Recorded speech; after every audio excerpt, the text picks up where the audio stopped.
Bismillahirrahmanirrahim. Assalamualaikum warahmatullahi wabarakatuh. Warahmatullahi wabarakatuh. Terima Waalaikumsalam kasih warahmatullahi untuk teman-teman yang sudah menyempatkan di siang hari ini dalam rangka diseminasi materi tentang budaya positif. Oke, izin share materi dulu ya.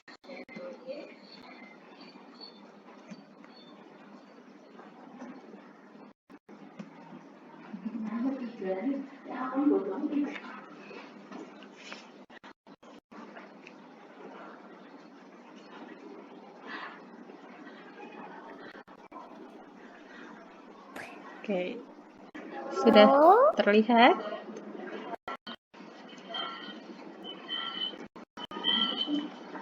Sudah, Oke, Bu. terima kasih.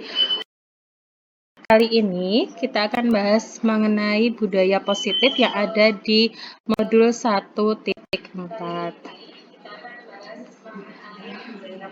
Yang pertama adalah tentang teori motivasi, hukuman, dan penghargaan. Nah, dalam motivasi perilaku manusia itu menurut Diana Gosen ya di dalam bukunya Restructuring School Discipline menyatakan ada 3 motivasi perilaku manusia. Motivasi yang pertama yaitu untuk menghindari ketidaknyamanan atau hukuman. Jadi seseorang itu melakukan sesuatu karena dia menghindari hukuman atau menghindari ketidaknyamanan. Kemudian motivasi yang kedua adalah untuk mendapatkan imbalan atau penghargaan dari orang lain. Jadi seseorang ini melakukan sesuatu karena dia ingin mendapatkan imbalan. Kemudian yang ketiga, untuk menjadi orang yang mereka inginkan dan menghargai diri sendiri dengan nilai-nilai yang mereka percayai. Nah, ini merupakan 3 motivasi seseorang melakukan suatu tindakan. Kemudian untuk menghindari ketidaknyamanan ini ya, kita kupas satu persatu. Yang pertama, tingkat terendah dari motivasi perilaku manusia. Jadi, apa yang akan terjadi jika saya tidak melaksanakan hal ini? Nah, untuk menghindari permasalahan yang muncul dan berpengaruh pada fisik, psikis, atau terpenuhinya kebutuhan mereka. Dan ini sifatnya adalah eksternal untuk motivasi menghindari ketidaknyamanan atau kemudian yang kedua, yaitu untuk mendapatkan imbalan atau penghargaan dari orang lain. Jadi manusia itu berperilaku untuk mendapatkan imbalan, pujian, penghargaan. Jadi dia berpikir apa yang akan saya dapatkan ya jika melakukan hal ini. Kemudian menganggap bahwa pujian orang lain itu penting bagi kualitasnya dia. Dan motivasi ini juga bersifat eksternal. Yang terakhir, tadi motivasi untuk menjadi apa yang mereka inginkan sesuai dengan nilai-nilai yang diyakini. Jadi mereka melakukan sesuai karena nilai-nilai yang mereka hargai atau yakini. Jadi di sini mereka akan menjadi orang yang seperti apa jika saya melakukannya. Motivasi ini membuat seseorang memiliki disiplin positif dan ini sifatnya adalah internal.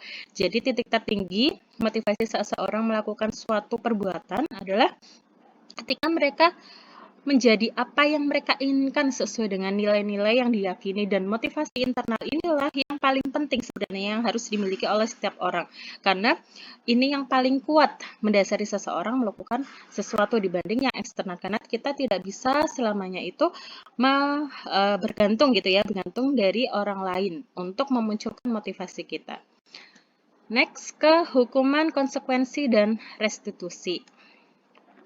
Oke, di sini guru perlu meninjau ulang tindakan penegakan peraturan atau keyakinan kelas atau sekolah. Nah, selama ini tindakan terhadap suatu pelanggaran itu berbentuk hukuman atau konsekuensi, belum berupa disiplin positif atau restitusi. Disiplin merupakan suatu identitas sukses. Nah, hukuman itu merupakan identitas gagal. Ketika disiplin positif ini ya bisa dibagi menjadi 2. Ada disiplin dalam bentuk konsekuensi dan disiplin dalam bentuk restitusi. Oke, di sini ada tabel yang membandingkan antara konsekuensi dan restitusi. Contohnya untuk yang identitas gagal atau hukuman. Murid atau anak belajar menyembunyikan kesalahan. Nah, ketika di identitas sukses, disiplin untuk konsekuensi, murid atau anak itu belajar taat peraturan konsekuensinya. Di dalam restitusi itu murid atau anak belajar memecahkan masalah. Jadi levelnya lebih tinggi, tidak hanya taat, tapi dia juga belajar untuk memecahkan masalah. Kemudian untuk identitas gagalnya di hukuman yaitu mencoba mengontrol anak dengan penguatan negatif. Jadi membayar impas kesalahannya. Di dalam konsekuensi, berarti di sini dia mencoba mengontrol anak dengan penguatan positif. Di dalam restitusi itu anak paham bahwa dirinya sendiri yang pegang kendali kontrol. Ya, ini sampai selanjutnya ya, nanti kita bisa belajar setelah ini. Next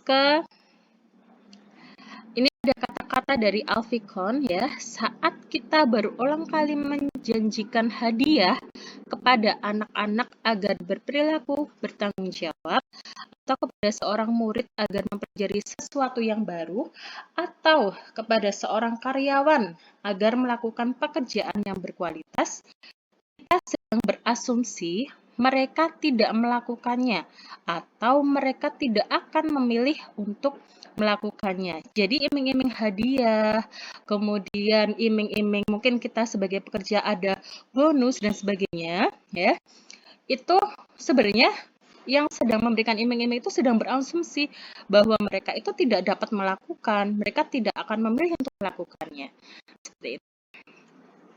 Nah, menurut Alficon, ini mengemukakan bahwa penghargaan maupun hukuman itu adalah cara-cara mengontrol perilaku seseorang yang menghancurkan potensi untuk pembelajaran yang sesungguhnya. Jadi sebenarnya penghargaan dan hukuman ini sebenarnya adalah cara-cara mengontrol perilaku seseorang untuk menghancurkan potensinya. Gitu. Jadi Alficon berpendapat bahwa hukuman dan penghargaan itu kurang tepat. Next ke kebutuhan dasar manusia dan dunia berkualitas. Ya. Untuk membangun budaya sekolah yang positif dengan lingkungan yang aman dan mendukung murid untuk menjadi pribadi yang berdaya dan bahagia, salah satu upaya yang dapat dilakukan guru adalah memahami kebutuhan dasar yang mendasari perilaku murid. Kita sebagai guru harus paham apa saja kebutuhan yang mendasari perilaku murid tersebut. Ini sebagai kunci kita dalam mendidik siswa atau murid-murid kita. Nah, berdasarkan William Glasser, ini menyatakan bahwa seluruh tindakan manusia memiliki tujuan tertentu, yaitu memenuhi kebutuhan dasar. Jadi, setiap manusia melakukan tindakan apapun sebenarnya tujuannya awalnya ya, dasarnya adalah satu. Mereka ingin memenuhi kebutuhan dasarnya. Kalau di dalam ilmu ekonomi itu ada kebutuhan dasar, antara lain ada kebutuhan primer, sekunder, tersier, seperti itu. Next, pernyataan berikutnya, ketika semua kebutuhan dasar ini sudah terpenuhi, maka seorang murid akan tumbuh seimbang dan bahagia.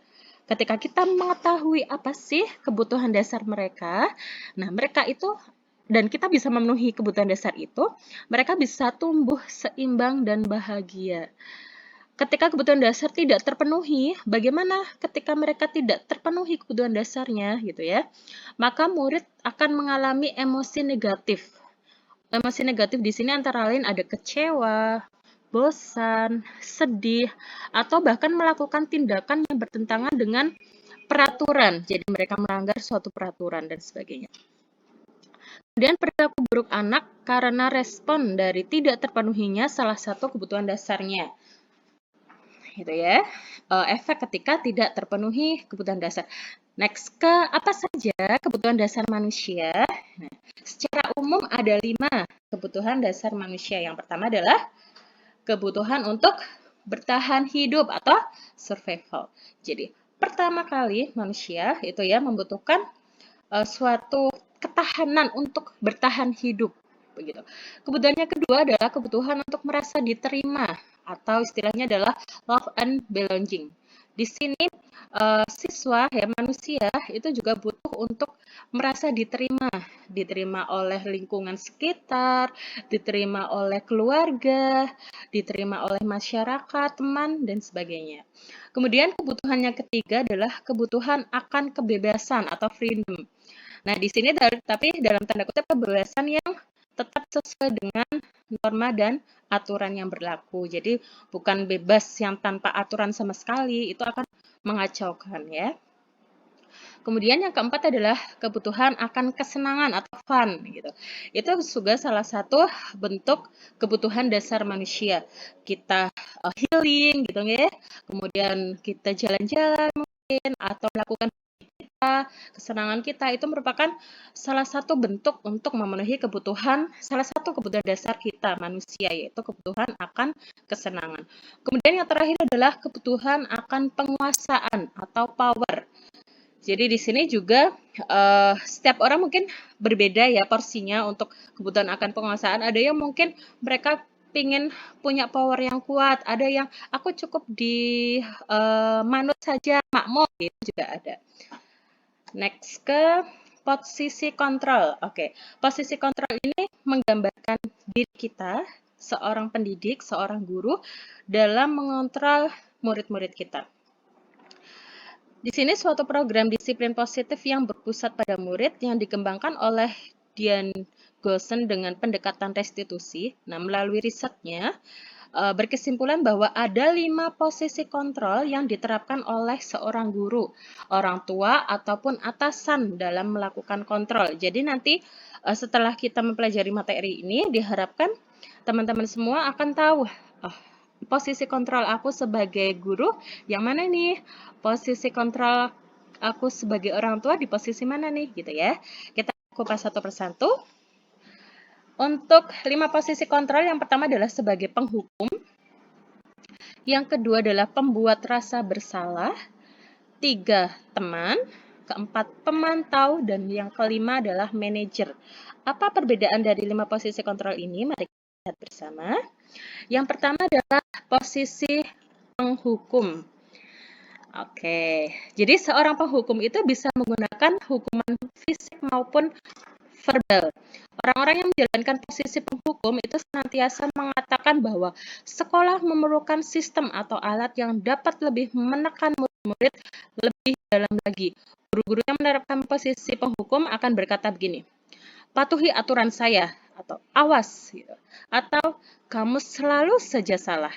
Atau mungkin kata lain, selalu, pasti selalu yang terakhir selesai. Atau ada kalimat begini, kamu lagi, gitu ya misalnya, kamu lagi yang bikin kesalahan dan sebagainya. Nah, guru seperti ini senantiasa percaya hanya ada satu cara agar pembelajaran bisa berhasil, yaitu cara dia, titik. Oke, itu ciri khasnya. Kemudian penghukum itu biasanya nada suara tinggi, bahasa tubuhnya itu dengan mata yang melotot, jari menunjuk-nunjuk ya atau menghardik. Misal ketika ada siswa yang datang terlambat gitu, terlambat lagi, pasti terlambat lagi, selalu datang terlambat. Kapan bisa datang tepat waktu dan sebagainya gitu ya. Itu ciri dari posisi kontrol penghukum. Bagaimana hasilnya ketika guru menerapkan posisi kontrol ini? Ada kemungkinan murid marah dan mendendam atau bersifat agresif. Bisa jadi sesudah kembali duduk atau murid itu pergi ya, murid tersebut akan mencoret-coret bukunya dan meja tulisnya. Atau lebih buruk lagi, sepulang sekolah murid terlihat melihat motor atau mobil bapak ibu guru dan akan menggores atau melakukan perusakan dan sebagainya. Intinya si murid ini akan menyimpan semacam dendam di hati dia gitu ya, karena dia merasa aku dimarahi, padahal walaupun dia salah ya, tapi karena posisi penghukum di sini membuat dia merasa sakit hati dan sebagainya. Kemudian posisi kontrol yang kedua adalah pembuat merasa bersalah. Dalam posisi ini biasanya guru akan bersuara lebih lembut. Jadi pembuat rasa bersalah itu akan menggunakan keheningan yang membuat orang lain merasa tidak nyaman, bersalah atau rendah diri. Nah, kata-kata yang keluar dengan lembut akan seperti ini contohnya. Ibu sangat kecewa sekali dengan kamu. Gitu. Dia tidak melotot, tidak membentak, tapi dengan kata-kata halusnya itu membuat si murid akan, oh ya aku salah ya, kayak gitu. Atau gini, berapa kali Bapak harus memberitahu kamu ya? Gimana coba? kalau orang tua kamu tahu kamu berbuat begini. Nah, posisi ini murid akan memiliki penilaian diri yang buruk tentang diri mereka. Jadi mereka akan merasa tidak berharga dan telah mengecewakan orang-orang yang disayangi. Ciri khasnya untuk yang pembuat merasa bersalah, nada suara memelas, halus, sedih gitu ya, mendramatisir gitu. Bahasa tubuhnya itu merapat ke anak dan lesu, cenderung begitu. Apa hasilnya ketika guru menerapkan posisi kontrolnya yaitu pembuat merasa bersalah? Di sini hasilnya adalah murid akan merasa bersalah tentu. Kemudian bersalah telah mengecewakan ibu atau bapak gurunya. Murid akan merasa menjadi orang yang gagal dan tidak sanggup membahagiakan orang lain. Kadangkala sikap seperti ini lebih berbahaya dari sikap penghukum karena emosi akan tertanam rapat di dalam. Murid menahan perasaan, tidak seperti murid dengan guru penghukum ya, di mana murid bisa berekspresi meluapkan emosi negatifnya. Nah, di pembuat merasa bersalah ini murid tertekan seperti ini yang tiba-tiba bisa meletus amarahnya dan bisa menyakiti diri sendiri atau orang lain. Jadi walaupun lebih keras ya, kesannya lebih keras yang tadi penghukum, tapi ternyata efeknya itu untuk yang membuat merasa bersalah lebih dalam lagi seperti itu dengan cara halus. Oke, next, posisi kontrol yang ketiga adalah teman. Nah, guru pada posisi ini tidak akan menyakiti murid, namun akan tetap berupaya mengontrol murid melalui persuasi. Posisi teman pada guru bisa negatif ataupun positif. Positifnya di sini berupa hubungan yang baik terjadi atau terjalin antara guru dan murid. Guru di posisi teman menggunakan hubungan baik dan humor untuk mempengaruhi seseorang. Mereka akan berkata seperti ini, ayo bantulah demi Bapak ya, gitu. Atau, ayo ingat tidak bantuan Bapak selama ini. Ya sudah, kali ini tidak apa-apa, nanti Ibu bantu bereskan ya, gitu. Jadi lebih mengajak seperti ngobrol dengan teman gitu ya. Kecenderungannya adalah nada suara ramah, akrab, kemudian suka bercanda, dengan bahasa tubuh yang merapat pada murid, mata dan mulut tersenyum gitu ya. Itu ciri khas dari posisi kontrol sebagai teman. Hasilnya apa? Ketika guru posisi kontrolnya adalah sebagai teman, murid akan merasa senang dan akrab dengan guru ini. Termasuk dampak positifnya hanya saja di sini ada dampak negatifnya, yaitu murid menjadi tergantung pada guru tersebut. Jika ada masalah, dia merasa bisa mengandalkan guru tersebut untuk membantunya. Akibatnya apa? Ya, akibatnya dari posisi teman adalah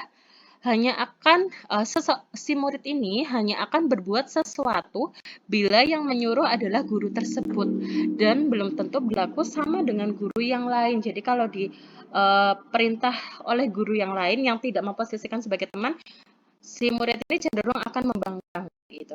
Karena dia hanya manutnya dengan si bapak ibu guru yang dia posisinya sebagai sebagai teman, posisi kontrolnya. Posisi yang keempat yaitu pemantau. Jadi di sini memantau berarti mengawasi. Pada saat kita mengawasi, kita bertanggung jawab atas perilaku orang-orang yang kita awasi. Posisi pemantau itu berdasarkan posisi pemantau itu berdasarkan pada peraturan-peraturan dan konsekuensi. Dengan menggunakan sanksi atau konsekuensi, kita dapat memisahkan hubungan pribadi dengan murid. Sebagai seorang yang menjalankan posisi pemantau, ini pertanyaan yang biasanya dilontarkan, peraturannya apa ya? Gitu. Misal ada anak melakukan kesalahan, atau apa yang telah kamu lakukan? Sanksi apa atau konsekuensi apa yang harus kamu tanggung dari perbuatan kamu? Gitu. Kemudian ciri khas dari si pemantau itu nada suara datar, ya, bahasa tubuh yang formal, gitu.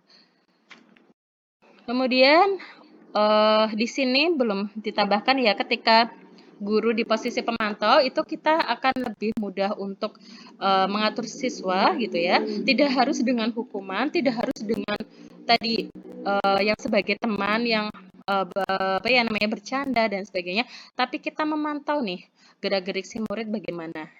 Kemudian ketika mereka melakukan kesalahan, kita tanya, apa yang kamu lakukan? Kamu tahu nggak peraturannya apa? Dan sebagainya, ajak diskusi. Posisi yang terakhir adalah manajer. Nah, di sini posisi di mana guru berbuat sesuatu bersama dengan murid, mempersilakan murid mempertanggungjawabkan perilakunya, mendukung murid agar dapat menemukan solusi atas permasalahannya sendiri. Seorang manajer telah memiliki keterampilan di posisi teman maupun pemantau. Dengan demikian bisa jadi di waktu-waktu tertentu kembali kepada kedua posisi tersebut bila diperlukan, jadi fleksibel. Ya, contoh guru sebagai manajer ini yang dilontarkan ya. Apa yang kita yakini? Jadi ketika si murid itu melakukan suatu pelanggaran, kita bertanya, tahu nggak keyakinan kelas kita apa gitu ya. Kemudian ada pertanyaan lagi, apa kamu meyakininya itu? Jika kamu meyakininya, apakah kamu bersedia memperbaiki? Gitu ya. Jadi kita tuntun si murid. Kita berusaha untuk menggali apa yang terjadi. Dia sadar nggak dengan kesalahannya, gitu ya. Kemudian kita kembalikan, kita punya peraturan loh, gitu kan. Kita tanyakan, tahu nggak kalau kita tuh punya keyakinan kelas ini atau keyakinan sekolah ini? Tahu. Terus gimana cara kamu memperbaiki gitu ya?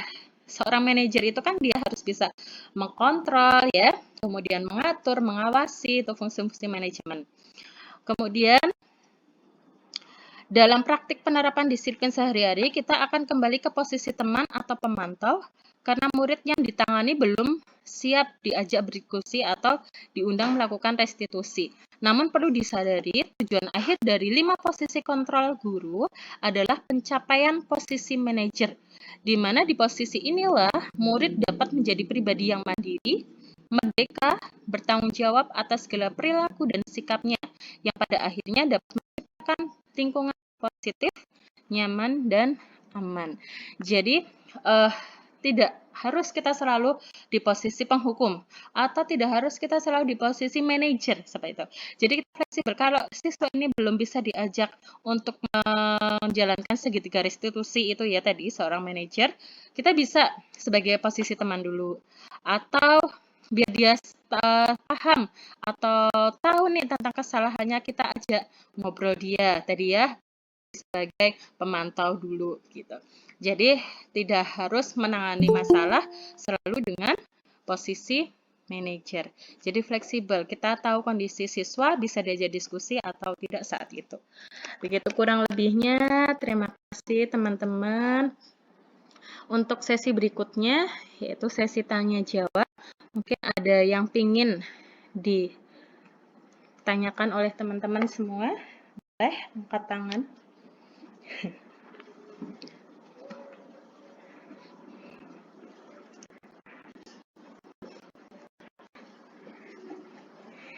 Oke, selamat datang Pak Taufik. Oke, ada yang ingin ditanyakan dari teman-teman atau sudah cukup jelas dengan tadi posisi seorang guru ya? Kita bisa berada di 5 posisi tadi ya. Posisi kontrol guru sebagai teman, bisa sebagai penghukum, kemudian bisa sebagai manajer, pemantau, gitu. Ada yang mau bertanya? Mungkin berdiskusi tentang permasalahan ketika menghadapi siswa gitu. Oke, Bu Sidurhani, silakan. Assalamualaikum. Waalaikumsalam warahmatullahi wabarakatuh. Mangga Bu Dwi. Terima kasih Bu Eti. Ya, semoga kita sehat selalu ya. Alhamdulillah. Bu Eti, saya mau nanya. Yeah. Misalnya posisi kita sebagai penghukum, Yeah. itu kriteria yang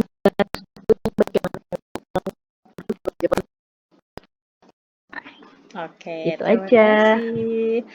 Mohon maaf ya karena saya Oke, nggak apa-apa Bu Terima Dwi. kasih. Sama-sama.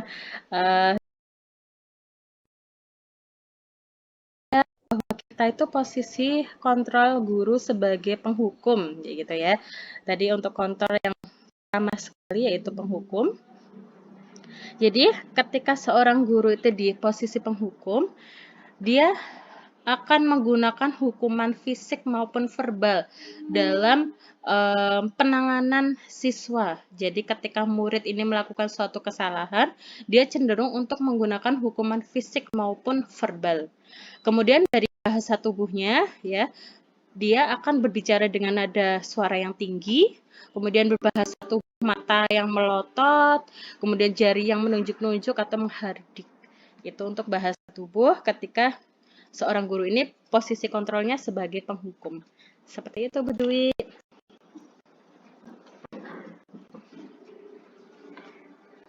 Baik, terima kasih Bu Eti. Oke, Misalnya, sama-sama.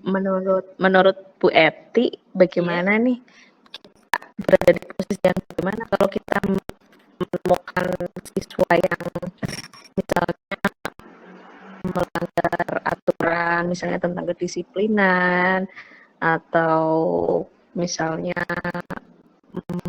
perilaku yang kurang baik, berbicara kasar, gitu.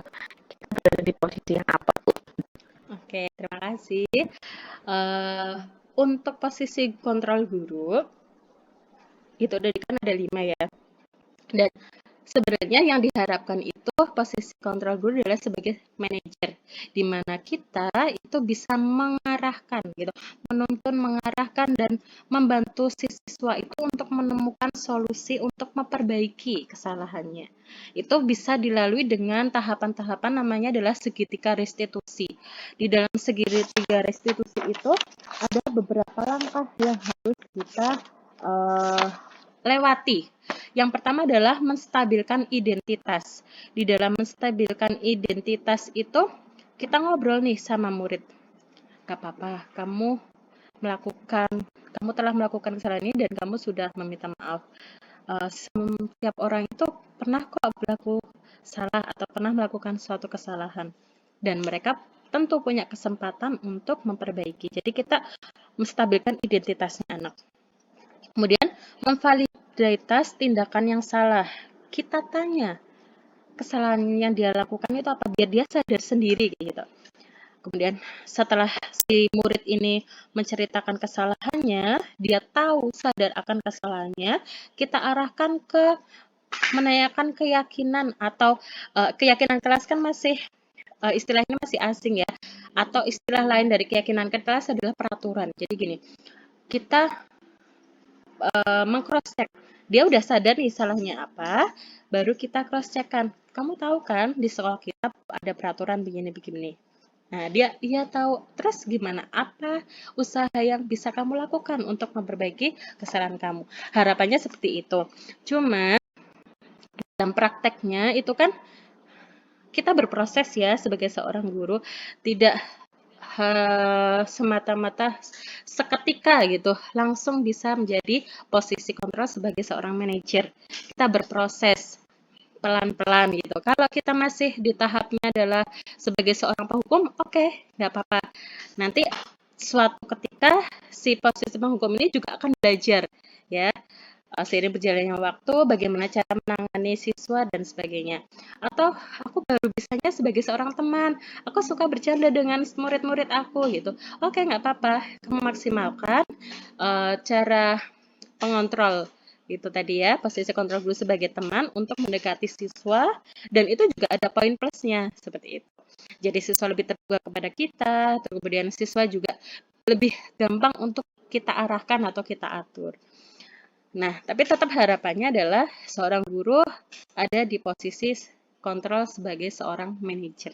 Dan itu berproses. Begitu. Ya baik Bu, terima kasih atas penjelasannya. Oke. Semoga kita semua berproses menjadi seorang guru yang baik. Terima kasih ya Bu. Amin, sama-sama. Amin. Ada lagi mungkin berdiskusi atau tidak harus bertanya ya teman-teman, mungkin diskusi, oh ya aku pernah nih di posisi ini kayak gitu. Menurut saya sih Ya. sebagian besar teman-teman kita kayaknya berproses lah, ya nggak Iya. peduli. Iya betul. Iya betul. Insya Allah, amin. Amin. Amin, amin. Saya sendiri pun juga iya masih meraba-raba gitu.